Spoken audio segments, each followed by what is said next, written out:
आज हम बात करते हैं हाइड्रोजन बॉन्डिंग की, कि हाइड्रोजन बॉन्डिंग किन कंपाउंड्स में होगी और किस तरह होती है, उसकी आज हम बात करने जा रहे हैं। तो हाइड्रोजन बॉन्डिंग स्टार्ट करने से पहले सबसे पहले मैं स्टार्ट करूंगा डेफिनेशन कि हाइड्रोजन बॉन्डिंग की डेफिनेशन क्या होती है। It is a electrostatic force of attraction between covalently bonded hydrogen atom of one molecule and an electronegative atom, जैसे फ्लोरीन हो जाए, ऑक्सीजन हो जाए, नाइट्रोजन हो जाए, इनके बीच में क्या बोला मैंने इस डेफिनेशन के अंदर, मैंने बोला ये एक इलेक्ट्रोस्टैटिक फोर्स ऑफ अट्रैक्शन होता है। किस किस के बीच में? Between covalently bonded hydrogen atom, एक तो हाइड्रोजन एटम और एक इलेक्ट्रोनेगेटिव एटम के बीच में एक इलेक्ट्रोस्टैटिक फोर्स ऑफ अट्रैक्शन होता है, उसको बोलते हैं हम हाइड्रोजन बॉन्डिंग। और वो इलेक्ट्रोनेगेटिव एटम कौन कौन सा हो सकता है मेरा? फ्लोरीन हो सकता है, ऑक्सीजन हो सकता है, नाइट्रोजन हो सकता है, या मैं कह दूं sp हाइब्रिडाइज्ड कार्बन हो सकता है। अब बच्चों के मन में सवाल आ रहा होगा आपके मन में कि sp हाइब्रिडाइज्ड कार्बन क्यों? कार्बन तो इलेक्ट्रोनेगेटिव होता ही नहीं है इतना ज्यादा। तो जो sp हाइब्रिडाइज्ड कार्बन एटम होता है वो हमारा बहुत ज्यादा इलेक्ट्रोनेगेटिव रखता है। क्यों? Due to more percent s character, इसलिए वो भी हो तो हाइड्रोजन बॉन्डिंग हो सकती है। बात क्लियर है? पहला पॉइंट। दूसरी मैं बात करता हूं, it is not formed in ionic compound. Hydrogen bond ionic compound के अंदर फॉर्म नहीं होते हैं। बात क्लियर है यहां तक? थर्ड पॉइंट देखिए, hydrogen bond form in polar covalent compound. जो हाइड्रोजन बॉन्ड होते हैं वो पोलर कोवेलेंट कंपाउंड के अंदर फॉर्म होते हैं, जिसके अंदर पोलर कोवेलेंट कंपाउंड कौन से होंगे? जिसके अंदर डाइपोल मूवमेंट जीरो नहीं होगा, उनके अंदर हाइड्रोजन बॉन्ड फॉर्म होंगे। बात क्लियर है यहां तक? नॉट इन नॉन पोलर, और जो नॉन पोलर कंपाउंड होंगे उनके अंदर भी हाइड्रोजन बॉन्ड नहीं बनते हैं। बात क्लियर है? समझ में आया यहां तक? It is very weak bond strength. क्या बोला? इसकी बॉन्ड स्ट्रेंथ बहुत वीक होती है। किसकी? हाइड्रोजन बॉन्ड की। हाइड्रोजन बॉन्ड बहुत वीक बॉन्ड होता है, but stronger than van der Waals forces. जो वंडरवाल फोर्सेस होती है, हम इसी के बाद पढ़ेंगे हाइड्रोजन बॉन्डिंग के बाद में, उन वंडरवाल फोर्सेस से क्या होती है? स्ट्रॉन्ग होती है। क्या होती है? स्ट्रॉन्ग होती है। और अगर मैं स्ट्रेंथ की बात करूं तो 8 to 42 किलो जूल पर मोल ही होती है इसकी। बात क्लियर है? समझ में आया यहां तक? ठीक है, नेक्स्ट पॉइंट की मैं बात करता हूं। It is also known as dipole dipole interaction. क्या बोला मैंने? इसी को डाइपोल डाइपोल इंटरेक्शन भी कहते हैं। कैसे कहते हैं? देखिए, एक एच आप देख पा रहे हैं, एक दूसरा एच देख पा रहे हैं। वो वाला एच मेरा पार्शियली पॉजिटिव चार्ज रख रहा है, ये पार्शियली नेगेटिव चार्ज रख रहा है। अब पार्शियली नेगेटिव और दूसरा पार्शियली पॉजिटिव हाइड्रोजन के बीच में एक क्या है? हाइड्रोजन बॉन्ड बना सकते हैं हम। बात क्लियर है? इसी तरह आगे भी आप देख पा रहे हैं, वहां भी एक हाइड्रोजन बॉन्ड बना हुआ है और उसके आगे भी एक हाइड्रोजन बॉन्ड बना हुआ है। बात क्लियर है? समझ में आया? तो क्या बोला? इसको हम डाइपोल डाइपोल इंटरेक्शन भी बोल सकते हैं। बात क्लियर है यहां तक? अब मैं बात करता हूं कंडीशन की, main condition for hydrogen bonding, कि ऐसी कौन सी कंडीशन होगी जब हाइड्रोजन बॉन्डिंग फॉर्म होगा, हाइड्रोजन बॉन्ड फॉर्म होगा, वो कौन सी कंडीशन रही होगी। तो देखिए, इसमें पहली कंडीशन की मैं बात करता हूं, hydrogen should be covalent bonded with high electronegative element like fluorine, oxygen, nitrogen. पहली कंडीशन ये होती है कि हाइड्रोजन कोवेलेंटली बॉन्डेड होना चाहिए हमारा हाई इलेक्ट्रोनेगेटिव एलिमेंट के साथ, जैसे फ्लोरीन हो जाए, ऑक्सीजन हो जाए, नाइट्रोजन हो जाए, इनके साथ क्या होना चाहिए? कोवेलेंटली बॉन्डेड होना चाहिए हमारा हाइड्रोजन। ये थी पहली कंडीशन। दूसरी कंडीशन देखिए, दूसरी कंडीशन हो गई atomic size of electronegative element should be small. दूसरी कंडीशन हो गई कि जो इलेक्ट्रोनेगेटिव एलिमेंट है उसकी एटॉमिक साइज क्या होनी चाहिए? स्मॉल होनी चाहिए। अब इलेक्ट्रोनेगेटिव एटम कौन से पढ़े अभी हमने? नाइट्रोजन पढ़ा, ऑक्सीजन पढ़ा, फ्लोरीन पढ़ा। तो इनकी साइज का ऑर्डर क्या होना चाहिए? सबसे छोटा नाइट्रोजन होता है, फिर ऑक्सीजन होता है, फिर फ्लोरीन होता है। इसका मतलब क्या हुआ? इसका मतलब ये हो चुका है कि जो नाइट्रोजन होगा वो मेरा हाइड्रोजन बॉन्ड ज्यादा बनाएगा क्योंकि उसकी साइज छोटी होती है। बट अगर मैं इलेक्ट्रोनेगेटिविटी फैक्टर से देखूं तो फ्लोरीन ज्यादा इलेक्ट्रोनेगेटिव होता है, तो वहां पर फ्लोरीन ज्यादा क्या बनाएगा? हाइड्रोजन बॉन्डिंग करेगा। तो ये दोनों एक दूसरे के एंटी चल रहे हैं। तो अगर मैं रिजल्टेंट निकालना चाहूं, क्या बोलूं? अगर मैं रिजल्टेंट निकालूंगा तो किस हिसाब से देखा जाएगा? सबसे ज्यादा फ्लोरीन हाइड्रोजन बॉन्डिंग करेगा, फिर ऑक्सीजन, फिर नाइट्रोजन करेगा। ये रिजल्टेंट निकलने को आता है। बात क्लियर है? अब मैं बात करता हूं कि डिक्रीजिंग ऑर्डर ऑफ इलेक्ट्रोनेगेटिविटी क्या था? सबसे ज्यादा फ्लोरीन था, फिर ऑक्सीजन, और फिर हमारा आ जाएगा नाइट्रोजन आ जाएगा। बात क्लियर है? समझ में आया यहां तक? अब मैं बात करता हूं थर्ड की, स्ट्रेंथ ऑफ हाइड्रोजन बॉन्ड की, किस केस में हाइड्रोजन बॉन्ड सबसे ज्यादा स्ट्रांग होगा? Strength of hydrogen bond is directly proportional to electronegativity of Z। क्या बोला मैंने बोला स्ट्रेंथ ऑफ हाइड्रोजन बॉन्ड जो होगा वो इलेक्ट्रोनेगेटिविटी ऑफ Z। Z क्या है यहाँ पर? कोई भी एलिमेंट हो सकता है, उसके तो डायरेक्टली प्रोपोर्शनल है, but atomic size of Z के क्या है? इनवर्सली प्रोपोर्शनल है। That means strength of hydrogen bonding जो बोल रहा हूं मैं, वो इलेक्ट्रोनेगेटिविटी ऑफ एलिमेंट के तो डायरेक्टली प्रोपोर्शनल है, बट एटॉमिक साइज के इनवर्सली प्रोपोर्शनल है। आप देख पा रहे हैं, बात क्लियर है? इससे हम निकाल लेंगे कहां हाइड्रोजन बॉन्डिंग ज्यादा होगी, कहां कम होगी। बात क्लियर है यहां तक? तो अब हम बात करते हैं टाइप्स ऑफ हाइड्रोजन बॉन्डिंग की, कि हाइड्रोजन बॉन्डिंग कितनी तरह की हो सकती है। तो हाइड्रोजन बॉन्डिंग दो तरह से हो सकती है, एक हो सकता है इंटरमॉलिक्यूलर और एक हो सकता है इंट्रामॉलिक्यूलर। क्या बोला? एक मैंने बोला है इंटरमॉलिक्यूलर और एक मैंने बोला इंट्रामॉलिक्यूलर। इंटरमॉलिक्यूलर का मतलब क्या हो गया?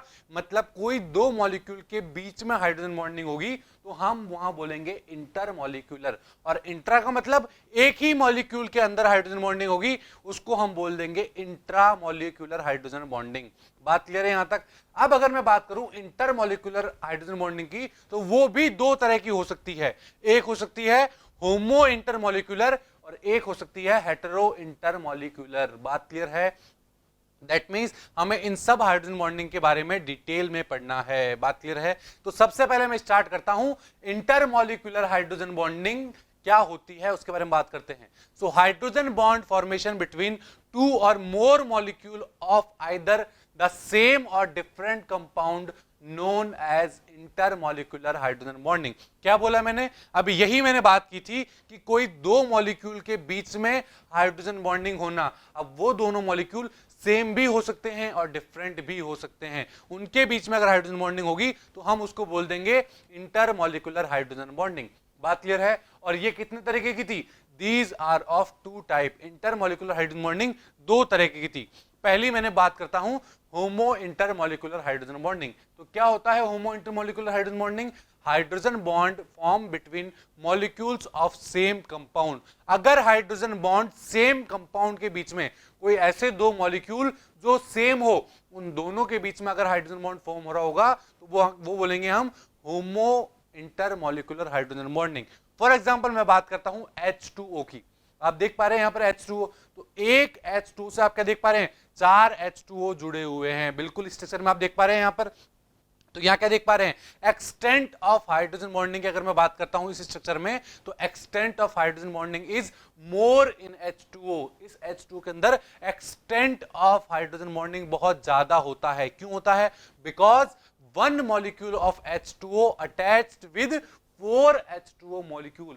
एक मेरा H2O जो मॉलिक्यूल है वो चार H2O मॉलिक्यूल से फर्दर जुड़ा हुआ है। इसलिए मैंने क्या बोला? इसलिए मैंने बोला कि H2O के अंदर एक्सटेंट ऑफ हाइड्रोजन बॉन्डिंग क्या होती है? ज्यादा होती है। बात क्लियर है? इसी तरह अगर मैं बात करूं HF की, यहां पर आप देख पा रहे हैं HF के अंदर हाइड्रोजन बॉन्डिंग, तो HF के अंदर क्या देख पा रहे हैं आप? स्ट्रेंथ। यहां पर हम बात कर रहे हैं स्ट्रेंथ की, तो strength of hydrogen bonding is more in HF due to high electronegativity of fluorine as compare to oxygen. अगर मैं HF की बात करूं तो यहां स्ट्रेंथ ऑफ हाइड्रोजन बॉन्डिंग क्या है? ज्यादा है। क्यों? क्योंकि यहां पर जो फ्लोरीन है उसकी इलेक्ट्रोनेगेटिविटी ज्यादा है ऑक्सीजन से, इसलिए HF के अंदर स्ट्रेंथ ऑफ हाइड्रोजन बॉन्डिंग ज्यादा है, जबकि H2 के अंदर हमने पढ़ा था एक्सटेंट ज्यादा है हाइड्रोजन बॉन्डिंग का। बात क्लियर है? समझ में आया HF का कि कैसे पढ़ी इसके अंदर हमने हाइड्रोजन बॉन्डिंग? ये था हमारा होमो intermolecular hydrogen bonding.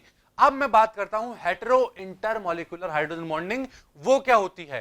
So hydrogen bond form between the molecules of different compound. कोई दो डिफरेंट कंपाउंड हो और उनके बीच में अगर हाइड्रोजन बॉन्डिंग हो रही हो तो वहां पर हम बोलेंगे हेटेरो इंटरमॉलिक्यूलर हाइड्रोजन बॉन्डिंग।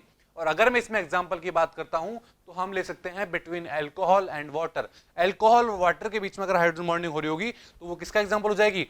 वो एग्जांपल हो जाएगी हमारा हेटेरो इंटरमॉलिक्यूलर हाइड्रोजन बॉन्डिंग। बात क्लियर है? जैसे कि आप देख पा रहे हैं यहां पर एक वाटर मॉलिक्यूल है, वो हाइड्रोजन बॉन्ड के साथ अल्कोहल से जुड़ा हुआ है, और फिर वो अल्कोहल फिर हाइड्रोजन बॉन्डिंग के साथ किससे जुड़ा हुआ है? फिर वाटर से जुड़ा हुआ है, फिर वाटर एक अल्कोहल से जुड़ा हुआ है। इस तरह हम देख पा रहे हैं कि अल्कोहल और वाटर के अंदर एक हाइड्रोजन बॉन्ड प्रेजेंट है, दोनों के बीच में एक हाइड्रोजन बॉन्ड प्रेजेंट है। बात क्लियर है यहां तक? तो ये बात थी हमारी इंटरमॉलिक्यूलर की। अब मैं बात करता हूं इंट्रामॉलिक्यूलर हाइड्रोजन बॉन्डिंग की। इंट्रामॉलिक्यूलर हाइड्रोजन बॉन्डिंग क्या होती है?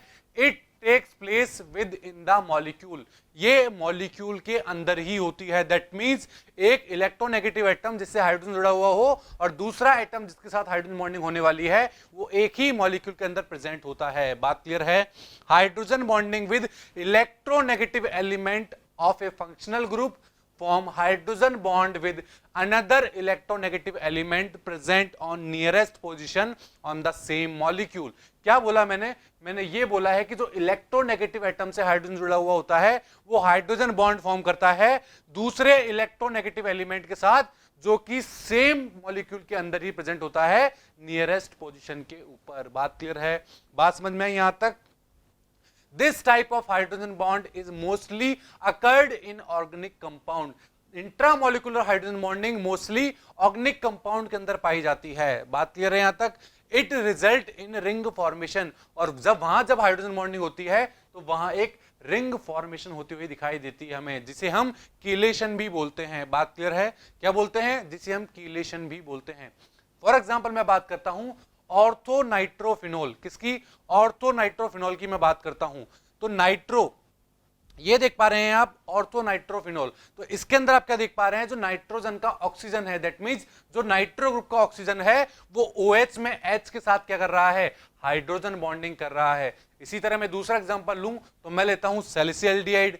इसमें क्या होता है? एक CH होता है और एक क्या होता है? OH होता है। तो इसमें भी आप देख पा रहे हैं कि कार्बोनाइल कार्बन का जो ऑक्सीजन है, कार्बोनाइल फंक्शनल ग्रुप के अंदर जो ऑक्सीजन है वो और OH का हाइड्रोजन दोनों मिलकर क्या कर रहे हैं?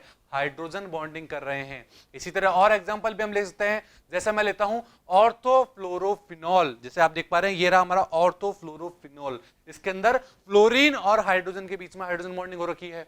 इसी तरह अगर मैं एक और एग्जांपल ले लूं जो कि बहुत फेमस एग्जांपल है, हमसे पूछा भी जाता है, वो हो जाएगा क्लोरल हाइड्रेट। ये देख पा रहे हैं आप क्लोरल हाइड्रेट, इसके अंदर आप क्या देख पा रहे हैं? दो OH जो लगे हुए हैं वो दो Cl के साथ हाइड्रोजन बॉन्डिंग कर रहे हैं। क्या कर रहे हैं? हाइड्रोजन बॉन्डिंग कर रहे हैं। और इसीलिए हम जब बोलते हैं कि एक कार्बन के ऊपर दो OH तो स्टेबल होते ही नहीं है, बट यहां पर इन दो हाइड्रोजन बॉन्डिंग की वजह से ये दोनों हाइड्रोजन, दोनों OH एक ही कार्बन के ऊपर क्या है? स्टेबल है। बात क्लियर है? समझ में आया आपको इंट्रामोलिकुलर हाइड्रोजन बॉन्डिंग क्या होती है और किस तरह देखते हैं हम उसको? ये सब हमारे एग्जांपल किसके थे? इंट्रामोलिकुलर हाइड्रोजन बॉन्डिंग के थे। बात क्लियर है? अब मैं बात करता हूं effect of hydrogen bond. Effect of hydrogen bonding on physical properties, कि हाइड्रोजन बॉन्डिंग की फिजिकल प्रॉपर्टीज क्या होती है, उन पे क्या इफेक्ट पड़ेंगे, उसके बारे में डिस्कस कर लेते हैं। तो सबसे पहले मैं बात करता हूं सॉल्युबिलिटी की, कि सॉल्युबिलिटी पे हाइड्रोजन बॉन्डिंग का क्या इफेक्ट पड़ेगा। सबसे पहले वो बात करते हैं हम। सो इंटरमॉलिक्यूलर हाइड्रोजन बॉन्डिंग, सबसे पहले मैं बात करूंगा इंटरमॉलिक्यूलर हाइड्रोजन बॉन्डिंग की। Few organic compounds are soluble in water due to hydrogen bonding. अगर मैं बात करूं ऑर्गेनिक कंपाउंड की, तो ऑर्गेनिक कंपाउंड ऑलमोस्ट हमारे क्या होते हैं? नॉन पोलर होते हैं। कैसे होते हैं? नॉन पोलर होते हैं। और अगर वो हमारे नॉन पोलर होते होंगे तो वो क्या पोलर सॉल्वेंट के अंदर डिसॉल्व होंगे? क्या सॉल्युबल होंगे? पोलर के अंदर नहीं होंगे। हम क्या पढ़ते हैं? Like dissolve like. अगर कोई पोलर कंपाउंड होता है तो पोलर सॉल्वेंट में डिसॉल्व हो जाएगा।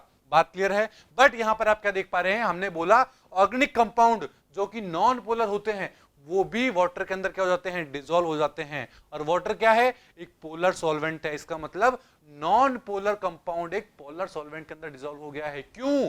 Because of hydrogen bonding. Water के साथ वहां पर क्या हो जाती है? हाइड्रोजन बॉन्डिंग हो जाती है। इसलिए non polar compound polar solvent के अंदर क्या हो जाता है? सॉल्युबल हो जाता है, डिसॉल्व हो जाता है। और अगर मैं इसके एग्जांपल की बात करूं तो आप देख पा रहे हैं ग्लूकोज, जहां पर हाइड्रोजन बॉन्डिंग प्रेजेंट है, इसलिए ग्लूकोज को अगर वाटर के अंदर हम डिसॉल्व करते हैं तो वो सॉल्युबल हो जाता है वाटर के अंदर। बात क्लियर है? इसी तरह मैं फ्रक्टोज की बात भी कर सकता हूं। फ्रक्टोज भी हमारा क्या हो जाता है बताइए? फ्रक्टोज भी हमारा सॉल्युबल हो जाता है वाटर के अंदर। बात क्लियर है? सेकंड में बात करूं एग्जांपल में तो कीटोन, एल्कीन, ये सब क्या होते हैं?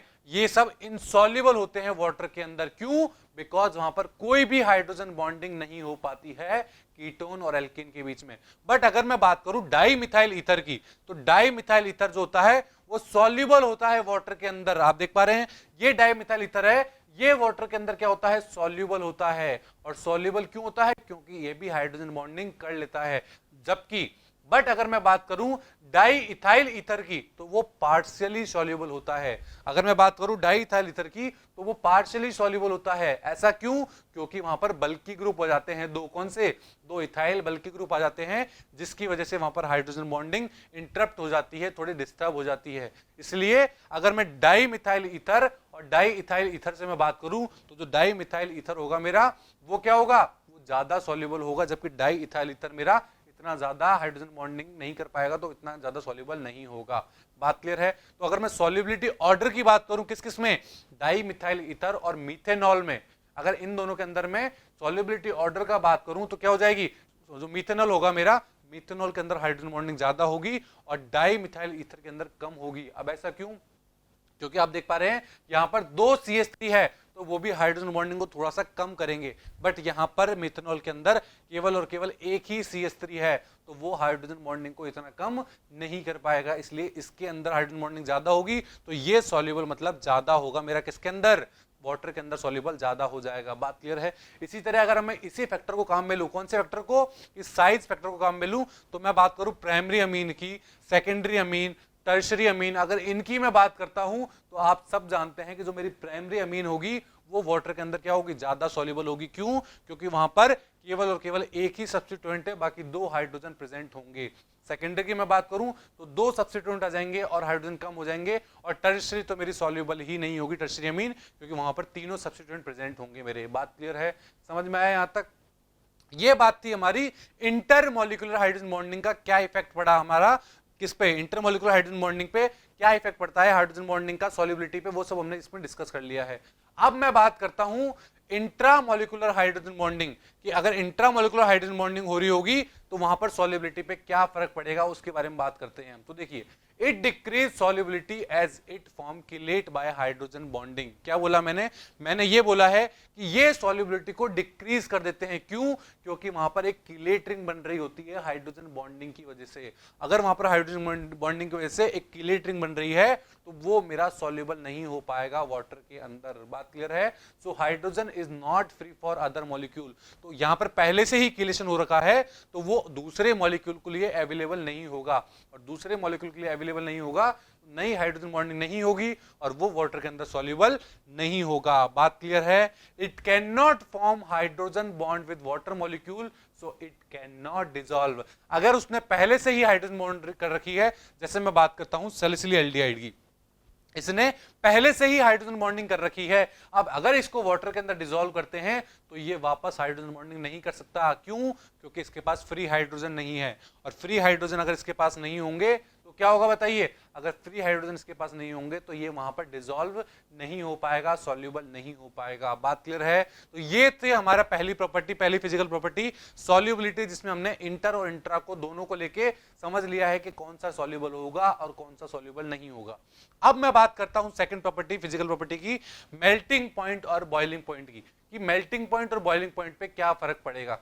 So due to intermolecular hydrogen bonding, melting point and boiling point of compound increases। क्या बोला मैंने, इंटरमोलिकुलर हाइड्रोजन बॉन्डिंग जहां हो रही होगी वहां पर मेल्टिंग पॉइंट और बॉइलिंग पॉइंट क्या हो जाएगा, इंक्रीज हो जाएगा। अब ऐसा क्यों होता है बताइए, ऐसा क्यों होता है, क्योंकि अगर जैसे जैसे हम क्या बोलते हैं, जैसे जैसे उसका मॉलिक्यूलर मास बढ़ता जाता है, जैसे जैसे उसका मॉलिक्यूलर वेट बढ़ता जाएगा, वहां पर मेल्टिंग पॉइंट और बॉइलिंग पॉइंट क्या हो जाएगी, इंक्रीज हो जाएगी। और इसी को हम जस्ट अभी थोड़ी देर में समझेंगे। तो देखिए, अगर मैं बात करूं H2O की, अगर मैं बात करता हूं CH3OH की, और अगर मैं बात करता हूं डाई मिथाइल ईथर की, तो इन तीनों में आप बता सकते हैं क्या कि मेल्टिंग पॉइंट और बॉइलिंग पॉइंट का ऑर्डर क्या होगा। तो देखिए, यहां पर हम जानते हैं कि H2O के अंदर इंटरमोलिकुलर हाइड्रोजन बॉन्डिंग क्या होगी, सबसे ज्यादा होगी, और इंटरमोलिकुलर हाइड्रोजन बॉन्डिंग सबसे ज्यादा होगी, तो वहां पर मेल्टिंग पॉइंट और बॉइलिंग पॉइंट पे क्या हो जाएगा, सबसे ज्यादा हो जाएगा, क्योंकि वहां पर बॉन्ड को तोड़ने के लिए ज्यादा एनर्जी देनी पड़ेगी, ज्यादा हीट करना पड़ेगा उसको। इसकी तरह सेकंड पे क्या जाएगा हमारा, सेकंड पे आ जाएगा हमारा क्या जाएगा, CH3OH, जिसे हम मीथेनॉल बोलते हैं। और सबसे कम बॉइलिंग पॉइंट और मेल्टिंग पॉइंट किसका हो जाएगा, CH3O CH3 या फिर मैं बोल दूं डाई मिथाइल ईथर का हो जाएगा। बात क्लियर है। इसी तरह अगर मैं बात करता हूं ट्राईहाइड्रिक अल्कोहल की, डाईहाइड्रिक अल्कोहल की, मोनोहाइड्रिक अल्कोहल की, तो इसके अंदर ऑर्डर क्या होगा, इसकी भी बात कर लेते हैं। तो मोनोहाइड्रिक अल्कोहल का मतलब क्या हो गया, वहां पर केवल एक ही OH होगा। डाईहाइड्रिक के अंदर कितने OH होंगे, 2 OH हो जाएंगे। और ट्राईहाइड्रिक के अंदर मैं बात करूं तो 3 OH हो जाएंगे। तो जहां पर जितने ज्यादा H होंगे वहां पर हाइड्रोजन बॉन्डिंग भी तो ज्यादा ही होगी। बिल्कुल, ट्राईहाइड्रिक अल्कोहल में हाइड्रोजन बॉन्डिंग सबसे ज्यादा होगी, और हाइड्रोजन बॉन्डिंग अगर वहां सबसे ज्यादा हो रही होगी तो मेल्टिंग पॉइंट और बॉइलिंग पॉइंट ट्राईहाइड्रिक अल्कोहल का सबसे ज्यादा आ जाएगा, फिर डाईहाइड्रिक आ जाएगा, और फिर मोनोहाइड्रिक अल्कोहल का आ जाएगा। बात क्लियर है, समझ में आई ये चीज। अब मैं बात करता हूं मोनोकार्बोक्सिलिक एसिड की। Monocarboxylic acid form stronger hydrogen bond than alcohol और कंपेरेबल मॉलिक्यूलर वेट। क्या बोला, जो मोनोकार्बोक्सिलिक एसिड होते हैं वो स्ट्रॉन्गर हाइड्रोजन बॉन्ड बनाते हैं, किससे, अल्कोहल से, या फिर उसी के कंपेरेबल जो मॉलिक्यूलर वेट वाले कंपाउंड होंगे उनसे ज्यादा स्ट्रॉन्ग हाइड्रोजन बॉन्ड बनाते हैं। क्यों, because their OH bond are more strongly polarised.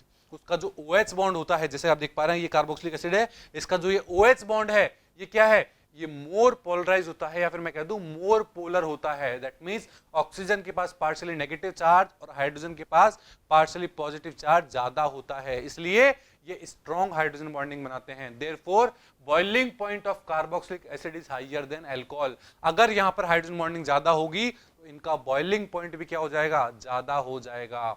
बात क्लियर है, समझ में आया यहां तक। नेक्स्ट मैं बात करता हूं decreasing order of melting point and boiling point in amines isomers. क्या बोला मैंने, अब मैं बात कर रहा हूं मेल्टिंग पॉइंट और बॉइलिंग पॉइंट का डिक्रीजिंग ऑर्डर की, किसके अंदर, अमीन के जो आइसोमर्स होते हैं उनके अंदर मैं बात करने जा रहा हूं। तो सबसे पहले मैं बात करता हूं 1 डिग्री अमीन, फिर मैं बात करता हूं 2 डिग्री अमीन, और फिर मैं बात करता हूं 3 डिग्री अमीन की। तो अभी हमने पढ़ा था कि 1 डिग्री अमीन के अंदर हाइड्रोजन बॉन्डिंग सबसे ज्यादा होगी। क्यों, वहां पर हाइड्रोजन ज्यादा प्रेजेंट है। फिर 2 डिग्री में होगी, और 3 डिग्री में हाइड्रोजन प्रेजेंट ही नहीं होते हैं, तो वहां पर तो हाइड्रोजन बॉन्डिंग और भी कम होगी। तो अगर 1 डिग्री के अंदर हाइड्रोजन बॉन्डिंग सबसे ज्यादा है तो यहां पर मेल्टिंग पॉइंट और बॉइलिंग पॉइंट भी सबसे ज्यादा होगा। फिर 2 डिग्री में होगा, और फिर 3 डिग्री के अंदर होगा। बात क्लियर है, समझ में आया यहां तक। अब मैं बात करता हूं बॉइलिंग पॉइंट्स ऑफ हाइड्राइड। मेरे 14th 15th 16th ग्रुप के जो हाइड्राइड्स हैं उनके बारे में मैं बात करता हूं कि उनके अंदर बॉइलिंग पॉइंट मेल्टिंग पॉइंट का ऑर्डर क्या चलता होगा।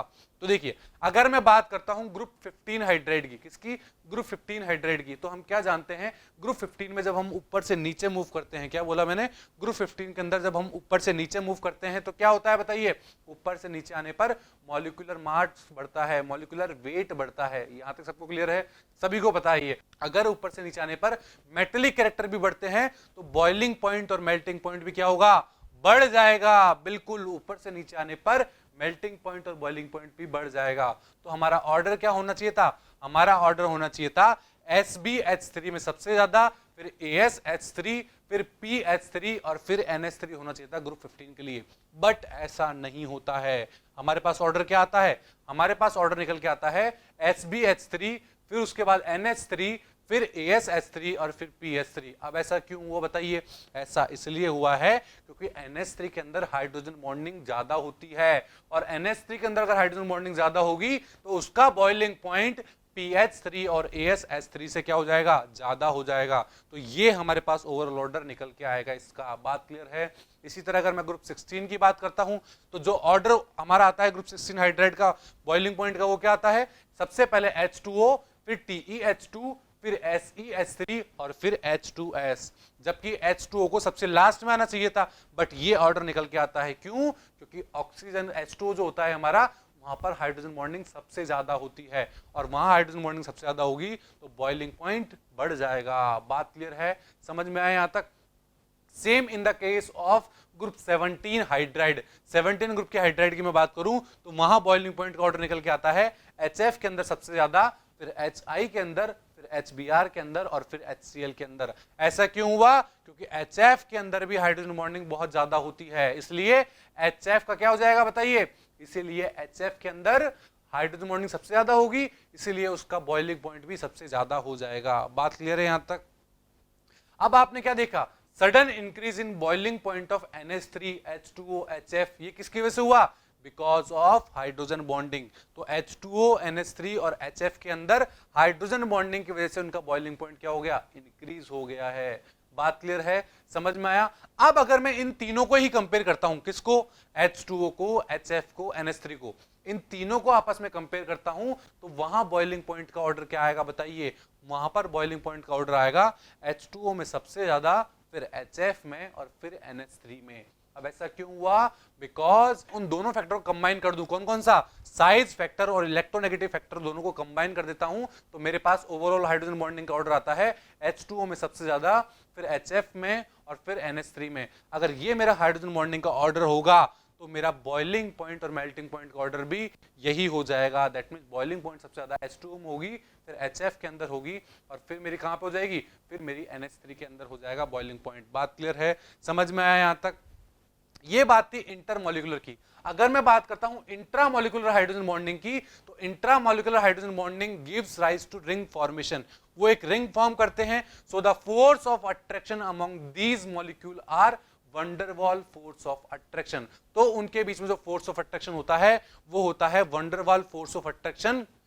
सो melting point and boiling point are low. और वंडरवॉल फोर्स ऑफ अट्रैक्शन जिन मॉलिक्यूल के बीच में होता है वहां पर मेल्टिंग पॉइंट और बॉइलिंग पॉइंट क्या होती है, बहुत कम होती है। बात क्लियर है, समझ में आया यहां तक। इसी तरह मैं बात करता हूं फिजिकल स्टेट की, और फिजिकल स्टेट में मैं लेता हूं वाटर एंड आइस। तो वाटर एंड आइस की मैं अगर बात करूं तो बोथ हैव हाइड्रोजन बॉन्डिंग, दोनों के अंदर हाइड्रोजन बॉन्डिंग होती है, और दोनों के अंदर हाइड्रोजन बॉन्डिंग होने के बाद भी density of ice is less than water. फिर भी आइस की जो डेंसिटी होती है वो कम होती है। ऐसा क्यों होता है, because volume of ice is more because of open cage like crystal structure. Volume of ice क्या होता है, ज्यादा होता है। क्यों, क्योंकि वहां पर एक open cage like structure form हो रही होती है, और अगर open cage like structure form हो रही होगी तो वहां पर क्या होगा, वहां पर एसोसिएशन ज्यादा होगा वाटर मॉलिक्यूल का, और एसोसिएशन वहां पर ज्यादा होगा, वॉल्यूम ज्यादा होगी तो डेंसिटी कम हो जाएगी। बात क्लियर है। इसलिए हमने क्या बोला, वाटर और आइस दोनों के अंदर हाइड्रोजन बॉन्ड तो प्रेजेंट है, बट डेंसिटी की अगर मैं बात करूं तो डेंसिटी आइस की कम होती है, क्योंकि वहां पर वॉल्यूम ज्यादा होता है, और अगर वॉल्यूम बढ़ता है तो डेंसिटी कम हो जाती है। बात क्लियर है, डेंसिटी भी आपको समझ में आया। तो ये सब था हमारा इफेक्ट ऑफ हाइड्रोजन बॉन्डिंग के बारे में। बात क्लियर है। अब मैं बात करता हूं effect of intramolecular hydrogen bonding की, कि effect of intramolecular hydrogen bonding क्या होता होगा, किसके ऊपर, स्ट्रेंथ ऑफ एसिड के ऊपर। अगर स्ट्रेंथ ऑफ एसिड की मैं बात करूं तो वहां इंट्रामोलिकुलर हाइड्रोजन बॉन्डिंग से क्या फर्क पड़ेगा उसके बारे में बात करते हैं। The formation of intramolecular hydrogen bonding in the conjugate base of an acid gives extra stability to conjugate base and hence acidic strength is increase. क्या बोला मैंने ये बोला है कि जो इंट्रामोलिकुलर हाइड्रोजन बॉन्डिंग होती है इसके अंदर कॉन्जुगेट बेस के अंदर, वो कॉन्जुगेट बेस क्या करता है, एक एक्स्ट्रा स्टेबिलिटी देता है। वो हाइड्रोजन बॉन्डिंग एक एक्स्ट्रा स्टेबिलिटी देती है, किसको, उस कॉन्जुगेट बेस को एक एक्स्ट्रा स्टेबिलिटी देती है। और अगर एक्स्ट्रा स्टेबिलिटी कॉन्जुगेट बेस को दे रही होगी तो वहां पर एसिडिक स्ट्रेंथ क्या हो जाएगी, इंक्रीज हो जाएगी। फॉर एग्जांपल मैं बात करता हूं salicylic acid is stronger than benzoic acid. क्या बोला मैंने, जो मेरा सैलिसिलिक एसिड होता है वो बेंजोइक एसिड से ज्यादा स्ट्रॉन्गर एसिड होता है। अब ऐसा क्यों, देखिए अगर मैं सैलिसिलिक एसिड में से क्या करता हूं, एक H को क्या कर देता हूं, डोनेट कर देता हूं, क्योंकि एसिड का काम क्या है, H+ को डोनेट करना। तो सैलिसिलिक एसिड में से एक H को डोनेट कर दिया है मैंने, और इसी तरह बेंजोइक एसिड में से भी एक मैंने क्या कर दिया, एक H को डोनेट कर दिया है। तो देखिए इसके अंदर आप देख पा रहे हैं कि अब जो O- है उसके और हाइड्रोजन के बीच में क्या हो रखा है, हाइड्रोजन बॉन्डिंग हो रखी है, और इस हाइड्रोजन बॉन्डिंग की वजह से ये मेरा मॉलिक्यूल स्टेबल हो गया है। दैट मींस H+ डोनेट करने के बाद भी नेगेटिव चार्ज से स्टेबिलिटी आ रही है, हाइड्रोजन बॉन्डिंग से स्टेबिलिटी आ रही है। दैट मींस ये स्ट्रॉन्गर एसिड है। बट अगर मैं बेंजोइक एसिड की बात करता हूं तो वहां पर ऐसा दिखाई नहीं दे रहा है, वहां पर कोई भी हाइड्रोजन बॉन्डिंग नहीं है, और कोई भी हाइड्रोजन बॉन्डिंग अगर वहां नहीं होगी तो ये मेरा इतना अच्छा एसिड नहीं होगा, जबकि सैलिसिलिक एसिड मेरा अच्छा एसिड होगा। बात क्लियर है। इसी तरह मैं सेकंड में बात करूं तो C2H5SH जो होता है वो मोर एसिडिक होता है देन C2H5OH। ऐसा क्यों होता है बताइए, बिकॉज C2H5OH के अंदर क्या होता है, जो हाइड्रोजन होता है वो हाइड्रोजन बॉन्डिंग के अंदर इन्वॉल्व हो रखा होता है, तो वो फ्रीली वहां से बाहर नहीं निकल सकता। जबकि C2H5SH के अंदर ऐसी कोई हाइड्रोजन नहीं देखी जाती, ऐसी कोई हाइड्रोजन बॉन्डिंग नहीं देखी जाती, तो वहां से इजीली रिमूव हो जाती है। बात क्लियर है? इसी तरह अगर हम बात कर सकते हैं, HF is weaker acid than HI। क्या बोला? HF एक वीकर एसिड होता है, जबकि HI एक स्ट्रॉन्गर एसिड होता है। ऐसा क्यों? Due to hydrogen bond in HF, H plus is not free. HF के अंदर भी आपको पता है हाइड्रोजन बॉन्डिंग होती है, तो वहां पर हाइड्रोजन इतना इजीली अवेल नहीं होता डोनेट करने के लिए, इसलिए HF एक वीकर एसिड है और जबकि HI एक क्या है? स्ट्रॉन्गर एसिड है। तो ये थे हमारे effect of intramolecular hydrogen bonding के, कि वहां स्ट्रेंथ ऑफ एसिड पे क्या फर्क पड़ा। तो आई होप आपको सारा हाइड्रोजन बॉन्डिंग समझ में आया होगा।